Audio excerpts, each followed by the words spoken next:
आप सबका स्वागत है। मैं Vivek Bindra, motivational speaker, leadership consultant और बिजनेस कोच। आज आपके कई क्वेश्चंस का आंसर देने आया हूं।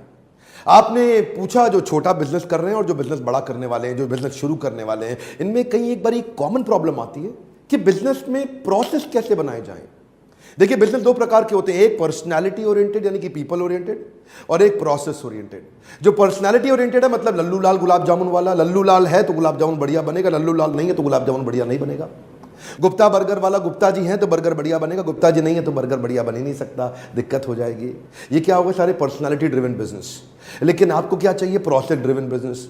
मैकडोनल्ड्स क्या बना? Process driven business. वहां पे रोनाल्ड मैकडोनल्ड को कोई नहीं जानता, वहां उनको कोई नहीं जानता जिन्होंने एक्चुअली शुरू किया था। देखिए, मकसद तो ये है, या तो आप दुबई में बैठ के बीच पे लेमोनेड पिए, पीछे आपका बिजनेस बढ़ता रहे, या वृंदावन में जाकर के भगवान का नाम लें, हरे कृष्णा जप करें और पीछे आपका बिजनेस अपने आप बढ़ता रहे। ऐसा कैसे हो? ये तभी होगा जब आपके बिजनेस में हर डिपार्टमेंट के अंदर एसओपीज बन जाएं। ये एसओपी क्या बला है? ये एसओपी होता है स्टैंडर्ड ऑपरेटिंग प्रोसीजर। देखिए, अपने बिजनेस को पर्सनालिटी ड्रिवन बिजनेस से प्रोसेस ड्रिवन बिजनेस बनाने के लिए एसओपीज बनाने चाहिए। एसओपी बनाने के मैं आपको स्टेप्स बताऊंगा, पहले थोड़े फायदे समझ लेते हैं। एसओपी का पहला फायदा तो क्या है? आपका बिजनेस स्केल अप जल्दी हो जाएगा। जो आपकी होम ब्रांच है उससे, मान लो आप दिल्ली में हैं, आपको दिल्ली के बाद जयपुर, जोधपुर, जैसलमेर, पूरे राजस्थान में फैलना है। यहां एसओपी बना ली, मैनुअल तैयार कर लिए, वहां भेज दिए, वहां भी लोग वही फॉलो करेंगे जो आप यहां फॉलो कर रहे थे, यानी कि फास्ट एक्सपेंशन। एफिशिएंसी यानी कि स्पीड आपकी बढ़ जाती है। क्वालिटी कंसिस्टेंट हो जाती है, यानी कि हर बार एक जैसी क्वालिटी आती है, क्वालिटी पैरामीटर्स एक जैसे हो जाते हैं। यूनिफॉर्मिटी इन परफॉर्मेंस, यानी कि परफॉर्मेंस हर बार यूनिफॉर्म होगी, आउटकम हमेशा एक जैसा निकलेगा। मिसकम्युनिकेशन रिड्यूस हो जाएंगे, बार बार मिसकम्युनिकेशन नहीं होंगे, फेलियर के चांसेस घट जाएंगे। एसओपीज के फायदे कई हैं। एसओपी बनाए किस चीज़ के जाते हैं? देखिए, स्ट्रैटेजी के शुरू में एसओपी मत बनाइए, एग्जीक्यूशन के एसओपी बनाइए। स्ट्रैटेजी आप अपने पास रख सकते हैं क्योंकि आप बिजनेस के ओनर हैं, बिजनेस के लीडर हैं, आप बिजनेस को समझते हैं। लेकिन एग्जीक्यूशन के एसओपी बना सकते हैं ताकि काम अपने आप चलते रहें और ऑटोमेशन में धंधा आ जाए। कई बार लोग मुझसे पूछते हैं, डॉक्टर बिंद्रा, बिजनेस को ऑटो मोड में कैसे लाया जाए? उसी के लिए तो लीडरशिप फनल बनाया हमने। आप आइए और हमारे से आकर के सीखिए, पर फिर भी कुछ आपको थोड़ा आइडिया तो इसी वीडियो में मिल जाएगा। इस वीडियो को पूरा ध्यान से देखिए। ऑटोमेशन में लाने के लिए सबसे पहला रूल क्या है? वो सारी एक्टिविटी ढूंढिए जो रेपिटेटिव नेचर की है आपकी कंपनी में, यानी कि बार बार की जाती है। मोस्ट फ्रीक्वेंटली डन एक्टिविटीज, वो एक्टिविटी जो मोस्ट फ्रीक्वेंटली की जा रही हैं, उनका सबका लिस्ट बना लीजिए। तो स्ट्रैटेजी अपने पास रखिए, लेकिन एग्जीक्यूशन के फ्रेमवर्क्स बनाइए। और फ्रेमवर्क्स के अंदर एक फ्रेमवर्क है प्रोसेस बनाने का। और इन एसओपी से क्या होगा? आपके यहाँ परफॉर्मेंस मैनेजमेंट अच्छा हो जाएगा। परफॉर्मेंस मैनेजमेंट का मतलब क्या है? आप ब्लैक एंड व्हाइट में डिस्टिंग्विश कर सकेंगे कौन हाई परफॉर्मर है, कौन लो परफॉर्मर है और कौन नो परफॉर्मर है। किसको रखना है, किसी को छोड़ना है, ये पता चल जाएगा। क्योंकि एसओपी बन गए ना, प्रोसेस बन गए। अब बेस्ट क्वालिटी प्रोसेस के अगेंस्ट हर एक की आउटकम को आप जिसने भी जो भी काम किया ना, जो भी आपके एम्प्लॉइज हैं, वो जो भी काम करते हैं, उसको कंपेयर आसानी से कर लेते हो। एक सबसे ज़्यादा फ्रीक्वेंटली मैंने महसूस किया है छोटे व्यापारियों के जीवन में, एसओपी ना होने से ना नॉलेज लॉस का खतरा बड़ा हो जाता है। जरा इसको ध्यान से समझिएगा। नॉलेज लॉस का जो डेंजर है ना, you know what does this mean? क्योंकि हर एक चीज़ वेल रिटन मैनुअल में नहीं है, वेल प्रॉपरली फॉर्मेटेड नहीं है, क्योंकि उसका प्रोसेस नहीं बना, तो वो आपके एक्सपर्ट एम्प्लॉय के ब्रेन में है, क्योंकि वो अपनी एक्सपर्टीज के माध्यम से कर रहा था। अब आप उस पर डिपेंडेंट हो गए, ये फिर से पर्सनालिटी डिपेंडेंट हो गया बिजनेस, क्योंकि वही जानता है इसे करना कैसे है। वो मास्टर है, वो सुपर स्पेशलिस्ट है उस काम का, वो एक्सपर्ट है उस काम का, और उसका प्रोसेस बना नहीं। जिस दिन वो छोड़ के चला गया, पूरी कंपनी का नॉलेज लॉस हो गया। वो नॉलेज का डेटा बैंक जो उसके दिमाग में था, पेपर में नहीं था, आपके हाथ से निकल गया। लेकिन अगर उसी का नॉलेज का डेटा बैंक आपके पेपर पे आ जाएगा ना, तो फिर रिपीटेबिलिटी आ जाएगी, और अगला एम्प्लॉय जिसको आप हायर करेंगे उसके जाने के बाद उसकी ट्रेनिंग की कॉस्ट घट जाएगी। क्यों? क्योंकि मैनुअल तैयार है। अब आते ही आपको बहुत दिन उसके साथ लगाने नहीं, वो आया और आकर के उसने मैनुअल देखा और आपने उसको बोला, भाई मैनुअल पढ़ो फटाफट, 3-4 दिन का काम है, जल्दी जल्दी सारे मैनुअल पढ़ो, उसके बाद आपका टेस्ट ले लूँगा कि आपको समझ में आया कि नहीं आया। और आप उसको मैनुअल पढ़ के समझाते हैं, सिखाते हैं, उसके बाद असेसमेंट लेते हैं, उसके नंबर कम आते हैं, फिर गाइड करते हैं, फिर मैनुअल पढ़ाते हैं, फिर टेस्ट असेसमेंट लेते हैं, और आपका आदमी 1 हफ्ते में तैयार और फिर काम पर लग गया। लेकिन दूसरे केस में हो सकता है पूरी की पूरी कंपनी डुबो जाता, आपका कॉम्पिटिशन ज्वाइन कर लेता, या खुद ही आपका कॉम्पिटिटर बन जाता। अगर आपको इस तरह के खतरे आते हैं तो आपको ही नहीं, मेरे बहुत पार्टिसिपेंट्स को आते हैं। देखिए शुरू में ना बिजनेस को समझने में मुझे टाइम लगा करता था कई साल पहले, लेकिन आज तो आप मुझे कोई भी बिजनेस दे दो, मैं देखते ही देखते बता दूंगा कि इसमें क्या गड़बड़ है, क्या समस्या, क्या ठीक चल रही है, क्या गलत चल रही है। मैंने इस समय कई लॉस मेकिंग कंपनीज को प्रॉफिट मेकिंग बनाया, क्योंकि इतनी एक्सपर्टीज हो गई ना, रोजाना हम कई बिजनेस को हैंडल कर रहे हैं। तो ये लीडरशिप फनल को हमने बनाया इसलिए ताकि हम आपके प्रोसेस बनाने में आपकी मदद कर सकें। बहरहाल कुछ स्टेप्स सुनिए कि प्रोसेस बनाए कैसे जाए। आपके मन में तो आ रहा होगा यार प्रोसेस बनाना है, लेकिन ये तो बताया नहीं बनाना कैसे है। तो मैं कुछ स्टेप्स देता हूं आपको, रेडीमेड स्टेप्स दे रहा हूं। प्रोसेस बनाने का पहला स्टेप क्या है कि identify the problem for which you need the process. एक ऐसा प्रॉब्लम आइडेंटिफाई करिए जो कि फ्रीक्वेंट क्राइसिस आ रहा हो, जहां बार बार तकलीफ आ रही हो, जहां क्वालिटी में तकलीफ आ रही हो, जहां प्रोडक्टिविटी में तकलीफ आ रही हो, आउटकम में आ रही हो, कैलकुलेशन में आ रही हो, अकाउंटिंग में आ रही हो, सेल्स में नंबर अचीव नहीं हो रहा, जो भी इस डिपार्टमेंट है आपके यहाँ पे, उसका ना एक प्रॉब्लम लिख लीजिए जिससे हम गोल बना लें, जिसके अराउंड प्रोसेस बनाएंगे। क्योंकि अगर पहले दिशा मिलेगी तभी दशा तैयार होगी, पहले हमें डायरेक्शन मिलेगी तभी हम डिसीजन लेंगे। तो पहले दिशा तैयार करिए, किस प्रॉब्लम को सॉल्व करना है, किस गोल को अचीव करना है, उसके बाद उसका प्रोसेस बनाते हैं। अगला है कि ये जो भी आप प्रोसेस बनाने जा रहे हैं इसकी ना बाउंड्री तैयार कर लीजिए। पहले बाउंड्री मतलब इसका A to B बना लीजिए। A to B मतलब इसका स्टार्ट पॉइंट क्या है और एंड पॉइंट क्या है। जो भी फ्लो चार्ट बनेगा, जो भी आपका स्टेप्स बन के निकल के आएंगे ना, तो स्टेप्स मतलब फॉर एग्जांपल आपको बर्गर बनाने का प्रोसेस चाहिए, तो बर्गर बनाने में पहला प्रोसेस का पहला स्टेप क्या है कि जी बन खरीद के लाना है, टिक्की के लिए इंग्रेडिएंट्स खरीद के लाने, वो आए यहाँ पे, फिर उसके बाद सारे स्टेप होंगे और फाइनल स्टेप क्या होगा, बर्गर कंज्यूमर ने, आपके कस्टमर ने खा लिया। अब इसके बीच में क्या स्टेप थे, वो बढ़िया बर्गर बनाने के लिए कैसे टिक्की लगानी, कैसे बन लगाना, कितना गर्म करना है, कितनी चटनी लगानी, कितना मिर्च लगाना है, कितना मसाला, जो भी लगाना है वो सब उसके बीच में आएगा। लेकिन पहले ए और बी यानी कि फर्स्ट स्टेप और लास्ट स्टेप लिख लीजिए। पहले क्या लिखा था हमने, प्रॉब्लम, गोल क्या है, सेकंड स्टेप हम क्या बता रहे हैं, ए और बी यानी कि फर्स्ट और आखिरी स्टेप लिख लीजिए। थर्ड है इसके बीच में आउटपुट फाइनल आपको दिखने में कैसा लगना चाहिए और इनपुट बीच बीच में क्या क्या चीजें चाहिए, यानी कि आप बीच में आप सारे एक्शनेबल्स क्या क्या हो सकते हैं, वो इनपुट क्या है और फाइनल आउटकम क्या चाहिए। तो जो इनपुट और आउटपुट है उसको भी एक दफा आप लिखना शुरू करिए। अगले स्टेप में अपनी टीम के साथ बैठ के ब्रेनस्टॉर्म करिए कि क्या क्या सारी की सारी जितनी भी प्रकार की एक्टिविटीज है उनको लिख लीजिए।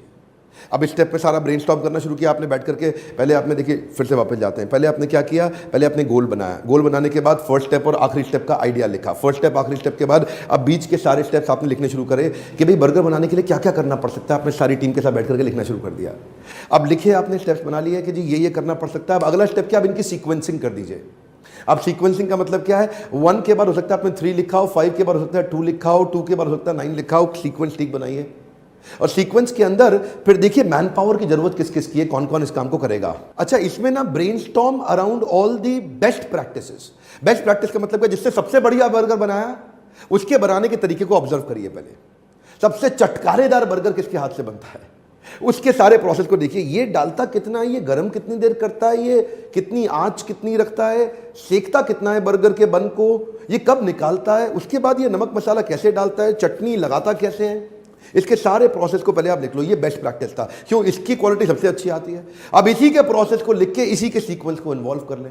अब उसके बाद इस सीक्वेंस में ये भी लिख लें कि कौन सी मैन पावर कहां लगेगी, यानी कि राम का रोल कब आएगा, शाम का कब आएगा, घनश्याम का कब आएगा।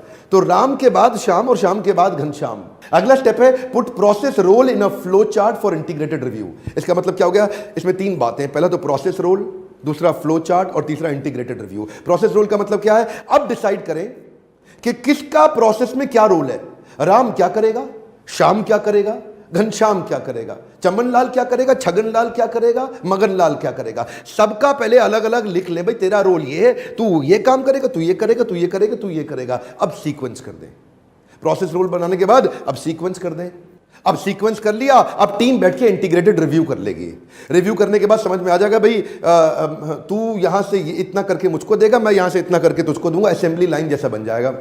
जैसे गाड़ी बनती है ना, गाड़ियों की फैक्ट्री अगर आपने देखी हो और ना देखी हो तो अपने वीडियोस में देखिएगा। वीडियोस में होता है कि गाड़ी में मतलब एक आदमी हेडलाइट फिट करता है, एक दरवाजा फिट करता है, एक पीछे टेल लाइट फिट करता है, एक उसका स्टीयरिंग फिट करता है। वो असेंबली लाइन पे आगे चलता जाता है, अपना अपना रोल करता है। इसलिए आपको क्लियर पता होना चाहिए हर एक का रोल क्या है, उसको फ्लो चार्ट के अंदर डाल दे, उसको सीक्वेंस में डाल दे और इंटीग्रेटेड रिव्यू कर ले ताकि सबको पता चल जाए। अगला स्टेप बड़ा कमाल का है, kill the potential problem in advance with RACI matrix.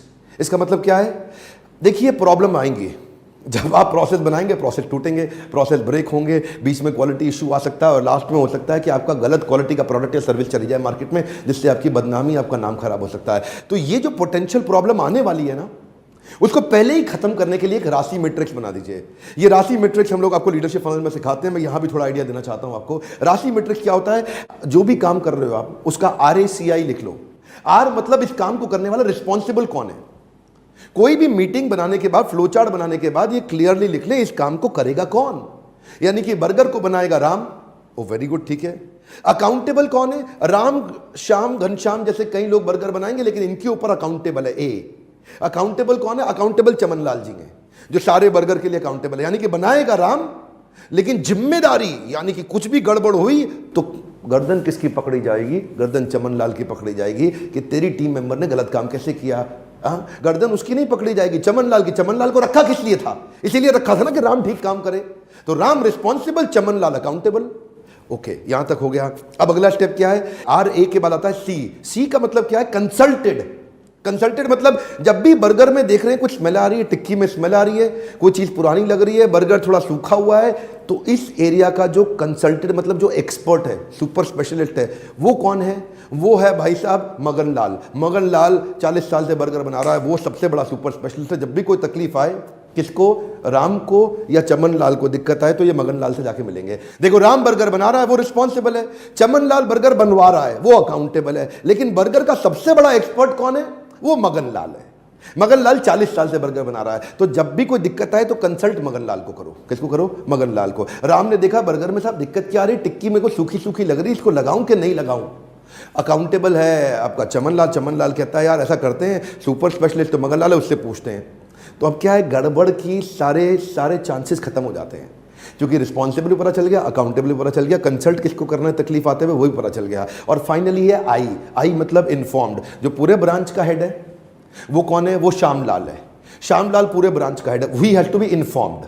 For example, hotel industry के अंदर एक रूम में, रूम जहाँ पे गेस्ट लोग आके रुकते हैं, वहाँ पे bath tub, shower curtain, shower panel, bathroom mirror, vanity table, ये जितनी भी चीज़ें हैं इनकी सफाई कौन करेगा? रिस्पॉन्सिबल कौन करेगा? वहाँ पे जो क्लीनिंग एजेंट है, जो जिसको काम दिया हुआ है, वो सफाई करेगा। इसके ऊपर अकाउंटेबल कौन हो गया? वो फ्लोर मैनेजर हो गया, जो सारे के सारे रूम्स के ऊपर एक मैनेजर है, वो देखेगा कि सबने काम ठीक से किया है कि नहीं किया। कंसल्टेड कौन है? उस डिपार्टमेंट का जो सुपर स्पेशलिस्ट है, उसको चेक करेंगे भाई अगर ये गड़बड़ हो तो क्या करना चाहिए, वो कंसल्टेड है। लेकिन जो पूरे डिपार्टमेंट और डिवीजन का हेड है या जनरल मैनेजर है, वो इन्फॉर्म्ड है। इन्फॉर्म्ड व्यक्ति जरूरी नहीं है बीच बीच में हर बार आए, उसको खाली पता है ये करना। ऐसे राशि मैट्रिक्स को लेकर के रीस्टॉकिंग ऑफ बाथरूम सप्लाई करना है, या रेस्टोरेंट, एलिवेटर, फ्रंट ऑफिस के एरिया को क्लीन करना है। एक होटल को बिल्ड करने में बहुत सारे डिपार्टमेंट होते हैं, हर डिपार्टमेंट के SOP बना लीजिए। अगला आदमी आएगा, वो SOP को सीखेगा, इंप्लीमेंट करेगा। हर समय आपको सरखपाई करनी नहीं पड़ेगी, हर समय आपको मेहनत करनी नहीं पड़ेगी। अभी तो आप 15 घंटे काम करते हैं, 12 घंटे काम करते हैं। एक्चुअली आप बड़े मेहनती व्यक्ति हैं, आप वीडियो ध्यान से देख रहे हैं ना, सीखना चाहते हैं, आप मेहनती बहुत हैं, हार्ड वर्किंग बहुत हैं। लेकिन मैं आपको वो तरीके, वो टैक्टिक्स सिखाना चाहता हूं जिससे आपको काम नहीं करना, आप स्ट्रैटेजी पे काम करेंगे, लोग आपके साथ एग्जीक्यूट करेंगे, बिजनेस तेजी के साथ बढ़ता जाएगा। ये I do, we do, you do model क्या है? पहले मैं करके दिखाता हूं अपने जूनियर को, देखो भाई मेरे जूनियर आई डू, देखो भाई मेरे जूनियर आई डू। उसके बाद चलो अब दोनों इकट्ठे करेंगे, वी डू, चलो अब दोनों इकट्ठे मिलकर करते हैं, वी डू। उसके बाद क्या है? You do. अब आप करो, मैं देखूंगा आपको। यू डू, अब आप सीख गए हो, आप खुद ही करके दिखाओ मुझे। यू डू, पहले मैंने करके दिखाया, फिर हम दोनों ने मिलकर किया, और फिर अब मैंने देखा कि अब ये ठीक से सीखा है कि नहीं सीखा। इससे राशि मैट्रिक्स और ये मैट्रिक्स इंप्लीमेंट करने से ना आप एक स्केल अप करके टीम तैयार कर लेते हैं, नीचे हाई परफॉर्मेंस टीम बिल्ड कर लेते हैं। ये वीडियो बड़ा कमाल का वीडियो था उन सबके लिए जो बिजनेस को लेकर सीरियस है और हाई परफॉर्मेंस टीम बिल्ड करना चाहते हैं। अगर इस वीडियो को ठीक से इंप्लीमेंट करना है तो 3-4 दफा घुमा के वापस देखिए, अपने फ्रेंड्स को शेयर करिए, अपने एम्प्लॉइज को, अपने टीम मेंबर्स को शेयर करिए, उनसे डिस्कस करिए, उनसे ब्रेनस्टॉर्म करिए। देखिए, मेरा प्रोग्राम ना ऐसा हवाई नहीं है। मेरे हर प्रोग्राम में फॉर्मूला होता है, फ्रेमवर्क्स होता है। मेरे लीडरशिप फनल के प्रोग्राम के अंदर इंप्लीमेंट करने लायक वो फ्रेमवर्क्स हैं जिससे हर नॉलेज को आप इंप्लीमेंट कर सकें। अगर आपको देखिए हवाई मोटिवेशन, किससे कहानियां पसंद है, चुटकुले पसंद है, तो मेरे प्रोग्राम में मत आइए। मेरे प्रोग्राम में तब आइए जब आपको बिजनेस एक्चुअली बड़ा करना है। अगर ऐसी प्रॉब्लम सॉल्विंग वीडियो से थोड़ी सी भी मदद होती हो, लाइक करना बिल्कुल मत भूलिएगा। नीचे कमेंट बॉक्स में लिखिए क्या प्रॉब्लम फेस कर रहे हैं आप अपने बिजनेस में। जो भी प्रॉब्लम फेस कर रहे हैं नीचे लिख दीजिए। किसी को नहीं पता चलेगा कि आप हैं कौन, लेकिन आपकी प्रॉब्लम मुझे पता चल जाएगी तो मैं उसके ऊपर नया वीडियो बनाने का प्रयास करूंगा। मेरे साथ जुड़े रहने के लिए, चैनल को सब्सक्राइब करने और करवाने के लिए हर बार की तरह इस बार भी बहुत बहुत धन्यवाद।